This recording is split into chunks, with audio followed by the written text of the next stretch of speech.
Pero je škaredé, že? Či môžem ho mať? Podľa mňa on to už natáča. Áno, Ja to toto pero máš. Máš toto a ja mám toto. A píše pekne, pozri. Prečo ja som dostal zase čierne? Občania Slovenska, vítam vás v relácii Správy z Hlupákova 5. Je to 5? Áno, Zoro, idete Ja si tie čísla pletiem. Dobre. V Hlupákove úžasnom až zem praská.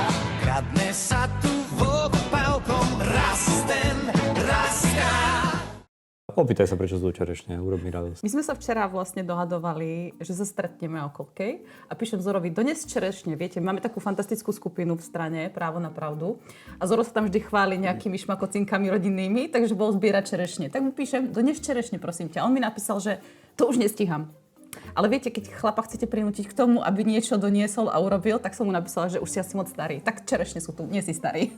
Oni tam na tom severe nevedia, čo to sú čerešne a jahody, nevedia, aký je medzi nimi rozdiel, lebo čerešne sa oberajú, jahody sa zbierajú, ale to je jedno, nikto nie je dokonalý. Môžem začať prvý dnes, lebo my máme takú peknú zňalku. My sme to nazvali fajné, teda, sladké. že je to Hlupákové, ale pôvodne tí, čo to poznajú, vedia, že sú to správy, že to bolo vlastne Káčerovo. Tak ja by som chcel začať pánom Káčerom. No poď. Môžem. Pán Káčer povedal jednu fantastickú vec, ja vám to pustím. Michal Šimečka, jeho mama, kauza. Aký máš ty na to názor? Nikdy som sa k tomu verejne nevyjadroval, ani sa k tomu verejne vyjadrovať nechcem, pretože to je pre mňa ešte taká kauza, ako keby som mal posudzovať, že keď máme na stole pacienta v akutnom štádiu rakoviny, že či má dobre nalakované nechty, alebo nemá. Jednoducho alebo dobre umyté ruky. To je v záplave slovenského hnoja jednoducho jedna absolútne nepodstatná záležitosť. Zlé jazyky hovoria, že bolo veľa džinu pred tým natáčaním. To ja neviem posudzovať, ale pravda je to, že áno, nejedná sa tam v kauze pani Šimečkovej o milióny a miliardy, ale je to taká symbolická kauza, pretože sa odhalujú vlastne machinácie pri čerpaní eurofondov a štátnych peňazí v oblasti alebo v okruhu ľudí, ktorí sa tvária, že sú v podstate symbolom čestnosti, slušnosti. A ukazuje sa, že pravda je presne naopak. Takže ja s týmto výrokom pána Káčera nesúhlasím. Je to zase jeden z tých obhajcov tejto partie ľudí. Toto už nie je nenávisť, to je taká diagnóza. Pamätáš si takého človeka, ktorý sa volal, že Fedor Gál? Áno. To je symbol dnešnej revolúcie, tak aj on sa vyjadril na adresu pani Šimečkovej. Ja poznám Martu Šimečkovú a za to dávam ruku do ohňa. Je to čestný človek. To je trošku staršieho dáta, ale Vieš čo, ako to ľudia vnímajú. ja by som to asi len jedným slovom pomenovala chúďa. Fedor Gál alebo pani Aj Šimečková? pani Šimečková asi, lebo to sa už asi nedá inak komentovať. Ja si myslím, že asi už by mali prestať sa obhajovať, prijať to tak, ako to je a už byť ticho. Myslím si, že to každého otravuje. Ja som si našla takú celkom zaujímavú vec. Pán premiér, ako vnímate, že na preventívnej protidrogovej akcii ministerstva vnútra vystupuje René Rendy, ktorého ste vy v roku 2021 označili za drogového dílera? A ja nie som minister vnútra a nie som v Hlase. Ale tak ste predseda tejto vlády. No, tak sa ako to spýtajte pána vnímate? Matúša Štuta Eštoka.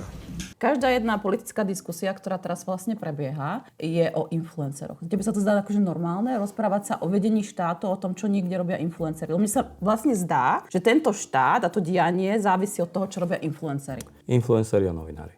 A to je nejaké zvláštne. No, to je zvláštne a zodpovedá, by som povedal tomuto, ako si to pomenovala, zodpovedá aj stav Slovenska, hlavne našej ekonomiky. O morálke slušnosti, etika aj nehovoriac, to už sa úplne z verejného života vytratilo. Obávam sa, že aj z toho súkromného. Keď sme pri tých starších, by som povedal už vyradených z funkčnej služby politikoch, spomenuli sme pána Káčera, Fedora Gála, tak objavilo sa mi také videjko.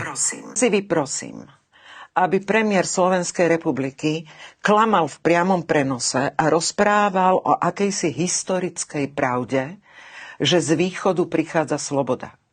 Z Kremla vždy prichádza mráz. Len vysvetlím, to bola reakcia vlastne na výročie, 81. výročie porážky fašizmu. Ja si myslím, že to sa začína učiť asi v 3. alebo 4. triede na základnej škole. A pokiaľ teda progresívci neprepíšu všetky knihy dejepisu a celú Wikipédiu a iné zdroje internetové, tak stále bude platiť, že nás oslobodila Červená armáda, či sa to niekomu páči alebo nepáči. Čiže to bola reakcia na vyslovenie, by som mal vďaky našim osloboditeľom, našim premiérom. Ale pani Radičová zrejme tiež tomu dejepisu asi veľmi neublížilo, ako sa hovorí, lebo si pozriem, ako sa Západ choval k východu, tak vždy, keď prišla z východu nejaká hrozba, tak ten Západ sa na nás v úvodzovkách vždycky vykašľal. To je jedno, či to bol tatarský vpád, či to bolo potom expanzia Osmanskej ríše, alebo nakoniec, keď už hrozilo, že Nemecko sa pohne zo západu na východ, tak nás oklamali pri tzv. Mnichovskej dohode alebo Mnichovskej arbitráži. Pani Radičová možno nie je dobrá politička, pretože bola predsedníčkou vlády, ktorá vydržala presne rok, ale možno, že je dobrý meteorológ, lebo v jednej veci má pravdu. Ja som na strednej škole študoval aj meteorológiu, lebo ja som pôvodným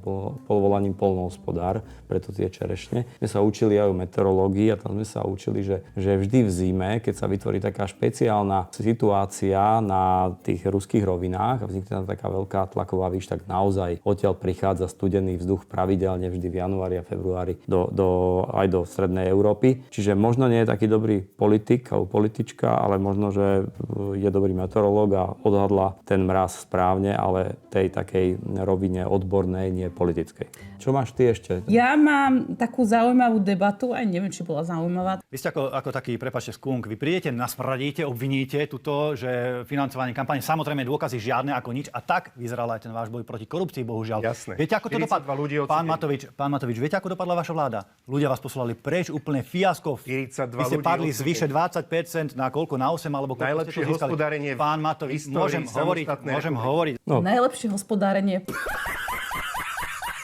Pred reláciou sme si povedali, že kumulovaná inflácia za obdobie vládnutia Matoviča Hegera je 28,3% cca. Tak ja neviem, či to je fantastické vládnutie. Tí ľudia nemajú sebareflexiu v žiadnej oblasti. Ja som v tomto istom rozhovore našiel jeden taký výrok, ktorý je trošku možno vytrhnutý z kontextu, ale povedal to jednoznačne a povedal, že za jeho vlády na Slovensku nebola korupcia. Nikdy tu nebola stíhaná korupcia na najvyšších miestach iba za Matoviča, lebo nikomu sme není zaviazaní ako oni. Pán Matovič povedal, že za jeho éry nebola korupcia.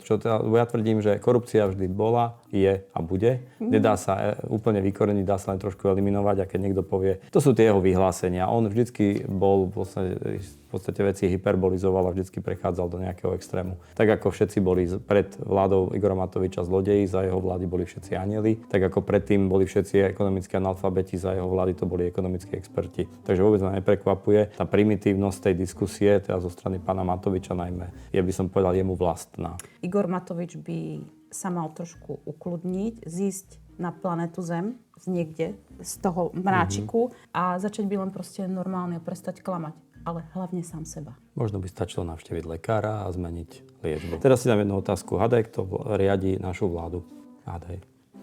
Jaro Naď ti to povie. Fico útočil na vládu Petra Fialu. Ja viete prečo? Lebo komunisti, ako je Fico, a pohrobkovia komunistov, ako je Kaliňák a spol, hľadajú stále vonkajšieho nepriateľa. A raz sú to Američania, lebo. Potom sú to Maďari, lebo. Potom sú to Česi, lebo. Teraz sú to Ukrajinci. Len voči tým Rusom sú neustále v predklone, lebo Rusi ich reálne riadia. Celú našu vládu reálne riadi Putin prostredníctvom siete agentov, ktorí tu pôsobia. Takže našu vládu reálne riadi Putin. Dobre, nie? Vieš čo, keď si to tak normálne vypočuješ a keby to aj bola pravda, tak asi by som tomuto pánovi moc neverila, pretože nie sú to pohrobkovia komunistov. Treba si pozrieť históriu, ako vznikla komunistická strana, prečo sa vlastne rozdelili a vznikla sociálna demokracia, to je na inú tému. Mali by si to ľudia pozrieť, aby potom vlastne verili tomu, čo tento pán pometený rozpráva. Na margo tohto pána, ktorý bol kedysi poradca ministerky obrany v Českej republiky za Fialovej koaly. Treba povedať, že ministerstvo obrany v Českej republike slúbilo a tvrdilo, že bude míňať viac ako 2%, ani to nesplnilo na náklady na to. Tak ja by som tomuto človeku, ktorý niekde ide radiť, že niečo splnil a chce niečo viesť, ani nič neverila, pretože sú to absolútni klamári. A ja by som odporúčala všetkým, pretože sme bratské národy, Češi a Slováci, sledovať i českú politickú scénu, pretože sa to veľmi prelieva a tí odborníci a poradcovia sa takto prelínajú z jednej krajiny do druhej, takže treba to sledovať a verifikovať, čo rozprávajú. Ja mám pána Tarabu, celkom ho rešpektujem, mám ho rád, ale evidentne, ako sa to hovorí, Češi majú taký na to výraz, že chybička se vloudí. Tento štát riadili zločinci, to už dnes je očividné a... 753%. Budete to vidieť ako obrázok, viete, akože, lebo je pravda, že štátny dlh, aby sme hovorili veľmi jednoducho, bol v roku 2020 zhruba 40 miliard, narastol na vyše 60, čiže je to o 51% zhruba. Teraz narastol teda o ďalších asi 20 miliard, ale pán Taraba, hoci to, čo hovoril, súhlasím, povedal to veľmi rozumne, ale neviem, kto robí tú grafiku, tak tam je napísané, že za vlády Hegera, Matoviča a Odora sa zvýšil štátny dlh o 758%. 753 tam mali, no. 753%, čiže absolútna hlúposť. Každopádne verejné výdavky absolútne premrštené, nadáva sa tomu odborne SACI efekt, kedy si to popísal maďarský ekonóm Jánoš Kornaj, takže priatelia, pozrite si, čo je to SACI efekt, ako sa neefektívne čerpá zo štátu. Daň takú otázku. Čo si myslíš, bola naša ekonomika povedzme v 90. rokoch závislá od nemeckej ekonomiky? Vôbec nebola závislá od nemeckej ekonomiky? Prečo to hovorím? Pretože na tlačovej konferencii, čo mal v Handlovej pán premiér, tak tam na viacerých miestach tie tlačovky, my si to pustíme, opakoval, že Prosím, prestaňme sa tešiť zo zlých správ. Ja za to, že v Nemecku sa im nedarí, nemôžem. A rovnako je fakt, že sme pravdepodobne, ak ste tu niekto a sa venujete ekonomike, najotvorenejšia ekonomika. Sme absolútne exportne orientovaní. Čokoľvek sa v tom Nemecku udeje, my to okamžite cítime na Slovensku. Čiže ako by tým chcel povedať, že my za to vlastne ani nemôžeme, že sme na tom tak mizerne a ekonomika... Samo sa to urobilo, samo sa to stalo. Len to je, na tom je kus pravdy, zase aj sme boli objektívni. Len ja by som si položil možno tu na, alebo jemu takú otázku, že keďže v 90. rokoch sme nemali žiadnu závislosť od nemeckej ekonomiky, kto ju vybudoval za tých 25 rokov, povedzme od roku 2000? Od roku 2000 a hlavne po vstupe do Európskej únie rolovali tie červené koberce pre zahraničných investorov a púšťali sa sem zahraniční investori. Naše podniky predávali nielen teda Robert Fico, ale najmä Mikloš a Dzurinda zahraničným investorom hlavne do Nemecka. To znamená, tú závislosť od nemeckej ekonomiky vybudovali práve politici od roku 2000 do 25. Čiže vyhovárať sa, že ja vlastne nezodpovedám za to, čo som tu 25 rokov budoval, je čisté farizejstvo a klamstvo občanom. A ešte možno k tomu, k tým duplicitám, tých funkciách. Pre mňa je taký typický príklad tohto pán Majerský. Myslím, on je poslanec Národnej rade, on je poslanec mestského zastupiteľstva a ešte aj župan. Ja úprimne netuším, ako sa dajú takéto tri funkcie spojiť, sklbiť a hlavne stíhať z časového hľadiska. Ja som zástancom a my všetci politickej strane Právo na pravdu, že jedna funkcia stačí a nech ju ten človek vykonáva poctivo, zodpovedne a dobre. Kameraman sa mračí, už dlho rozprávame. Ešte pred záverom jednu takú vtipnú časť dialógu medzi pánom Uhríkom a pánom Matovičom. Vypočujte si to. Povedal, že na to ľudia na mítingoch hovorili, že radšej zlodia ako blázna Matoviča. To sa stalo, to nám hovorili. No, takže vidíte, ako to tu 35 rokov funguje. My si máme vyberať medzi bláznami a zlodejmi, kto tu má vládnuť. No my. Televízia Markíza ulahodila premiérovi, dala mu darček, nie? A vieš prečo? A ja viem, pretože boli majstrovstvá. Ja si myslím, že je tam úplne iný dôvod. Aký? Nazýva sa to zmena majiteľa. Aha, no vidíš to, tak toto by ušlo. Tak zmenou majiteľa sa môžeme zaoberať na budúci týždeň. Dobre, tak ďakujem za pozornosť, prajem všetkým pekný týždeň a o týždeň sa uvidíme zasa. Aj si čerešňu. No, som si. Dobre, fajné. Lebo fajné neznášam. To je odkiaľ? Z ktorého kraja? Slovenského.